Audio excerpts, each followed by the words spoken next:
Hello good morning all my dear friends. आज हम आप लोगों को बताएंगे प्रश्नावली 3.2 का क्लास 10th का मैथ है। प्रश्नावली 3.2 का चलिए आज थ्योरी बताते हैं। थ्योरी में पहले नोट ही कर लीजिए। देखिए तो देखिए पहले पढ़ के हम सुना देते हैं। देखिए थ्योरी में क्या लिखना है। देखिए फर्स्ट नंबर नोट करना था आप लोगों को। रेखाएं एक बिंदु पर प्रतिच्छेद कर सकती है। इस स्थिति में समीकरण युग्म अद्वितीय हल होता है। अगर जो एक बिंदु है, ये एक बिंदु इसको प्रतिच्छेद करती है, मतलब इसको प्रतिच्छेद करती है, तो ये जो है ना वो अद्वितीय रूप से अनेक हल होगा इसका। ठीक है ना, इसका बाद में लिखा देंगे, पहले आप इसको नोट कीजिए। नोट देखिए पहला नंबर नोट, रुकिए पहले चेक करने दीजिए दिख रहा है कि ना। हाँ दिख रहा है। पहला नंबर नोट कीजिए। रेखाएं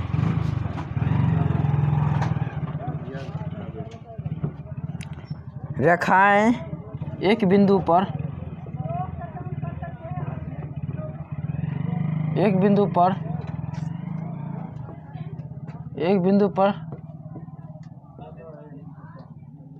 प्रतिच्छेद कर सकती है। एक बिंदु पर क्या कर सकती है? प्रतिच्छेद कर सकती है। ठीक है ना। इस स्थिति में समीकरण का युग्म अद्वितीय हल होता है। इस स्थिति में क्या होता है? इक्वेशन का जो हल होता है अद्वितीय होता है, जिसका कोई हल नहीं होता। मतलब जिसका कोई हल, वो अलग चीज़ है, लेकिन इसका अद्वितीय हल होता है। मतलब दूसरा कोई हल नहीं होता, यही होता है इसका अर्थ। एक ही हल होता है। ठीक है ना। देखिए इस स्थिति में, इधर नहीं दिख रहा होगा इसलिए यहाँ से लिखते हैं। इस स्थिति में इस समीकरण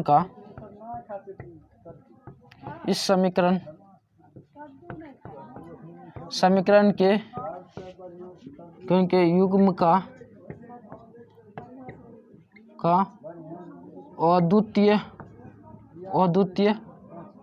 अद्वितीय हल होता है।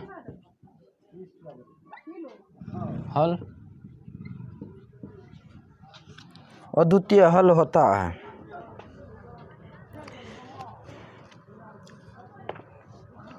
देखिए इसको हम जो है ना संगत भी बोलते हैं। इसको आप ब्रैकेट में यहाँ लिख दीजिए। इसको जो है ना संगत समीकरण युग्म कहता है। मतलब वो संगत समीकरण युग्म कहते हैं। यहाँ लिख दीजिए इसका ब्रैकेट में। वो संगत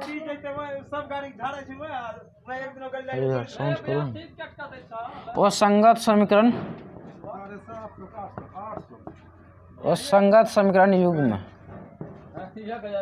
युग्म होता है। ठीक है ना।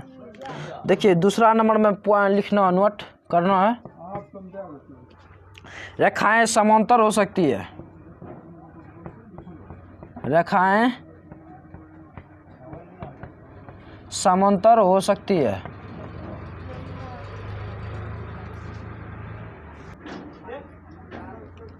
रेखाएं समांतर हो सकती है। रेखाएं समांतर हो सकती है। इस स्थिति में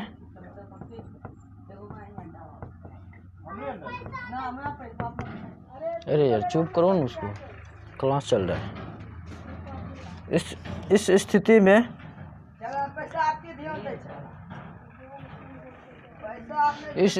में समीकरणों का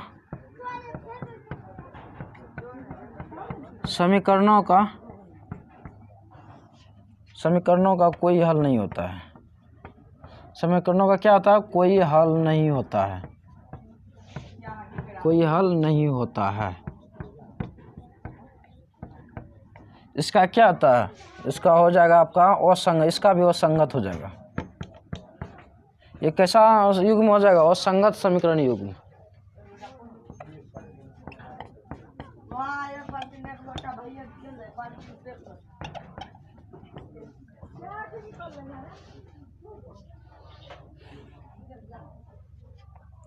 अंकल थोड़ा सा जब मतलब क्लास स्टार्ट करते हैं ना, उधर थोड़ा सा बोलिएगा शांत रहने के लिए, क्योंकि डिस्टर्ब होता है बहुत ज़्यादा है, वॉइस कैच कर लेता है।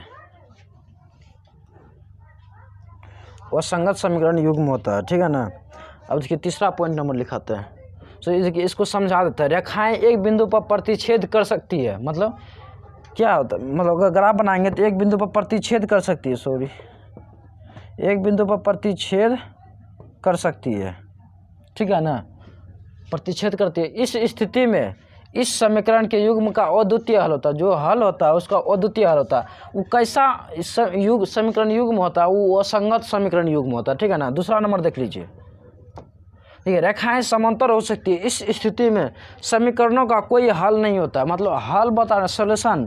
जो रेखाएं समांतर है, मतलब ग्राफ ऐसे बन रहा है, समांतर दिख रहा नहीं हो, रेखाएं अगर समांतर हो रहा है, ऐसे बन रहा है मतलब ग्राफ में, तो ये इसका क्या कैसा हल होगा,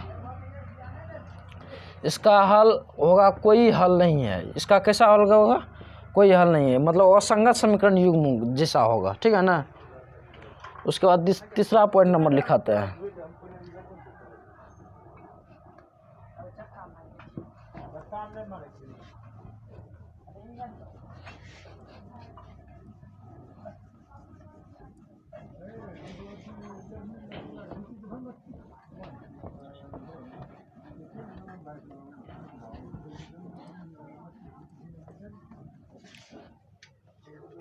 देखिए तीसरा नंबर क्या, रेखाएं समानुपाती हो सकती है। रेखाएं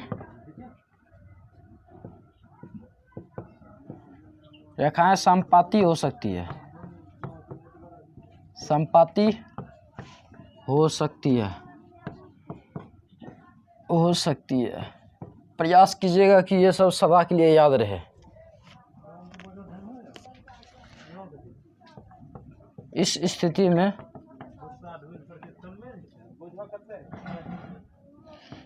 स्थिति में समीकरणों का अपरिमित रूप से अनेक हल होता है।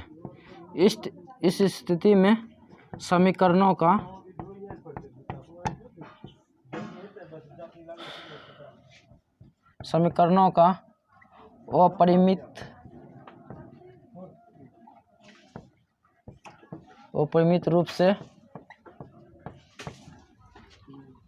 अपरिमित रूप से अनेक हल होता है।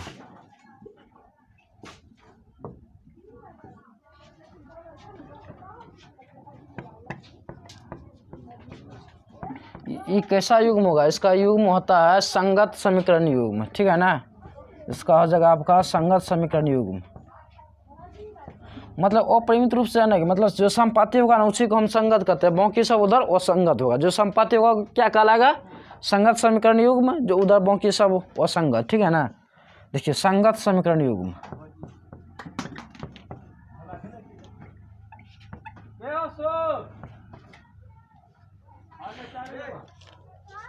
नोट कीजिए फास्ट में इसको।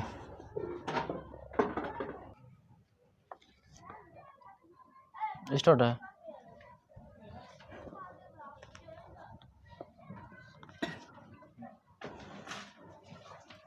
देखिए एक टेबल लिखा रहे हैं हम, ठीक है ना। पहला होगा मानक रूप,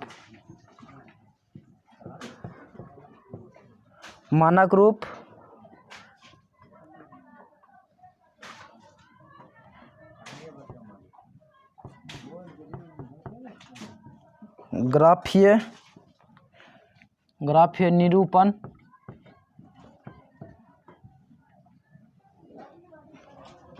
ठीक है ना। उसके बाद बीजगणितीय निरूपण,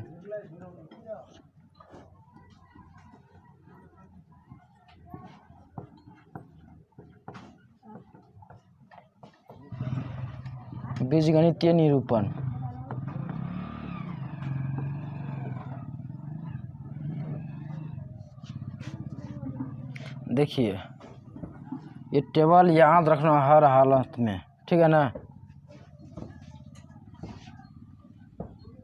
हर हाल में ये टेबल याद रखना है।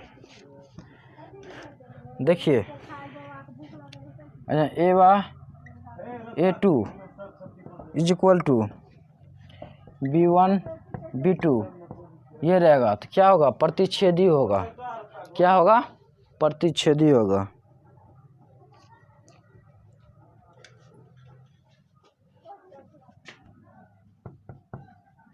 अगर जो ऐसा हो गया मतलब तुलना करना पड़ता है, ठीक है ना, वो आगे चल के बताएंगे हम क्वेश्चन में कैसे किया जाता है।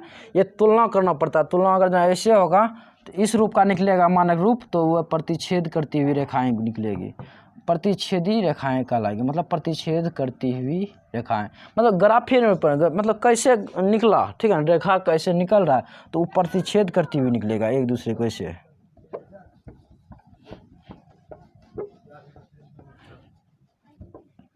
ठीक है ना, प्रतिच्छेद करती हुई रेखाएं।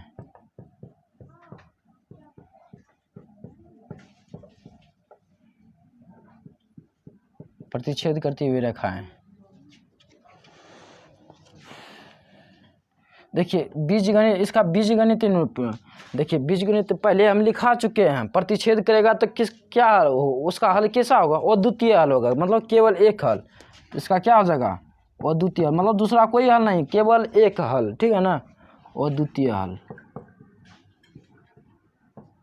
इसका कोई याद रखना है। देखिए अगर A1 by A2 is equal to B1 by B2 रहेगा तो इसका क्या होगा,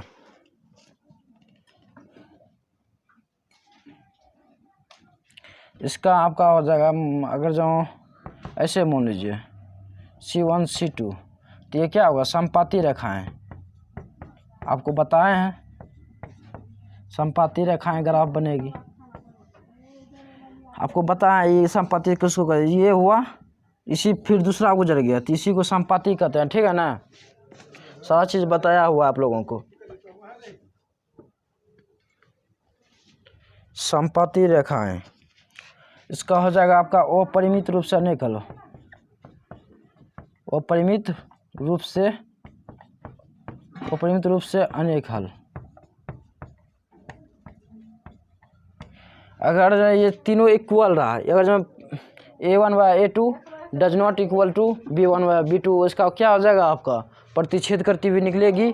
अगर अद्वितीय हल होगा इसका। अब देखिए तीसरा बीजगणित तो मतलब अपरिमित रूप से अनेक होगा, इसका ग्राफीय निरूपण होगा समपाती रेखाएं।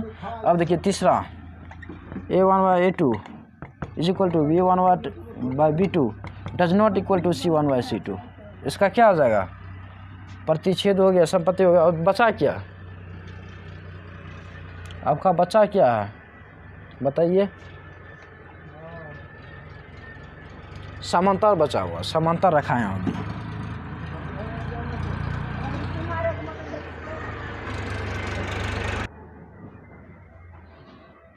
थोड़ा सा ट्रैक्टर आ गया था, वॉइस कैच कर लेता माइक, इसीलिए हम थोड़ा सा रोक देते हैं।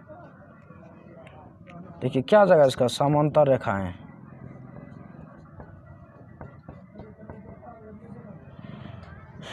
इसका आपका क्या हो जाएगा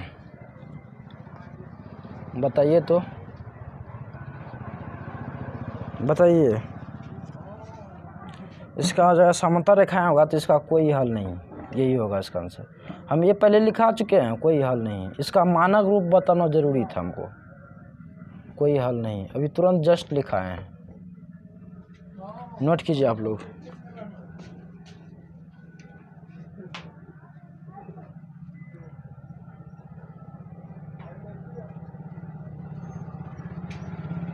चलिए मिटाते हैं इसको अब।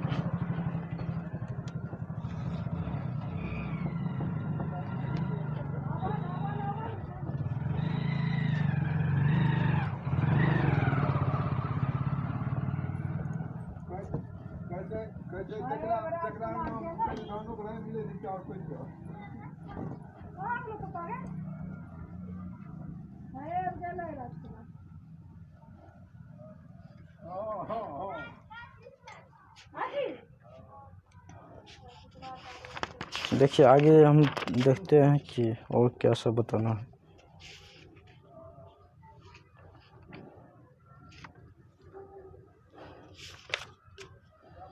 देखिए सारा चीज़ तो बताइए दिए हैं। देखिए इसका क्वेश्चन है, निम्न समस्याओं में प्रश्न नंबर 3.2 का पहला नंबर क्वेश्चन, मतलब हेडिंग पढ़ते हैं पहला नंबर का, लिखा हुआ निम्न समस्याओं में रैखिक समीकरणों के युग्म बनाइए और उनके ग्राफीय विधि से हल ज्ञात कीजिए। देखिए पहला नंबर क्वेश्चन हल ग्राफीय रूप से हल भी करना कह रहा है, इसलिए टाइम बहुत ज़्यादा लग जाएगा। इसको एक्सरसाइज पर कल बताएंगे आगे, आज इतना ही बताते हैं। Thank you. आज मतलब थ्योरी बताएं, कल इसको याद करके रखिएगा, कल इस पर क्वेश्चन बताएंगे, ठीक है ना? ठीक है।